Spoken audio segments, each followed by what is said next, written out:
ప్రకాశం జిల్లా రామాయపట్నం పోర్ట్ నిర్వసితుల కోసం నిర్మించిన R&R కాలనీని ప్రారంభించి లబ్ధిదారులకు మంత్రి బీసీ జనార్దన్ రెడ్డి పట్టాలు పంపిణీ చేశారు.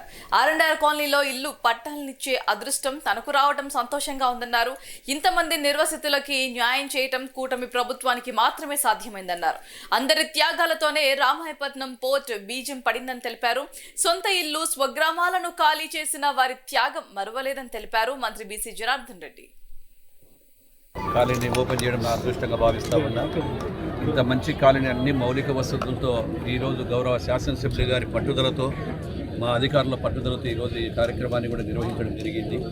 ఏదైతే ఈ కాలనీ వచ్చిన తర్వాత ఇక్కడ రేపు రాబోయే కాలంలో ఇండస్ట్రీస్ కూడా ఇప్పుడు బీపీసీఎల్ కావచ్చు, ఇండస్ట్రీలు కావచ్చు, ఇవన్నీ కూడా త్వరలో వస్తున్నాయి. మా కూటమి ప్రభుత్వం, మా గౌరవ ముఖ్యమంత్రి గారు వచ్చిన తర్వాత ఈ పరిశ్రమలు కూడా పరిగెత్తుకొని వస్తూ ఉన్నాయి. గత పాలకుల వరకు భయపడిపోయినటువంటి పారిపోయినటువంటి పరిశ్రమలన్నీ కూడా ఇక్కడ పరిగెత్తుకొని వస్తూ ఉన్నాయి. త్వరలోనే ఈ యొక్క నియోజకవర్గం చాలా పరిశ్రమలు కూడా వస్తాయి, అభివృద్ధి చెందుతుంది, ఉద్యోగ అవకాశాలు కూడా కల్పిస్తామని చెప్పి తెలియజేస్తాము.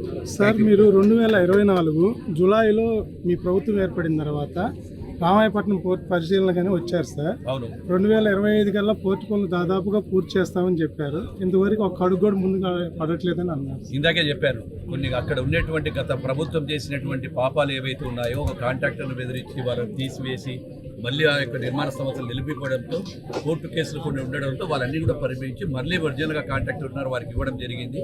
ఇప్పుడు తొందరగా పనులు పెట్టి ఖచ్చితంగా డిసెంబర్ ఆఖరికి కూడా కంప్లీట్ చేస్తాం. ఇప్పటికే 74% అయిపోయింది ఖచ్చితంగా కూడా. ఎందుకంటే కోర్టు కేసులు కదా, అది మేమేం చేయలేని పరిస్థితి.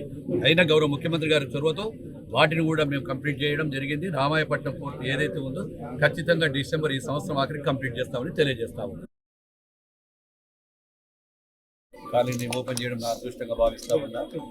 ఇంత మంచి కాలనీ అన్ని మౌలిక వసతులతో ఈరోజు గౌరవ శాసనసభ్యులు గారి పట్టుదలతో మా అధికారుల పట్టుదలతో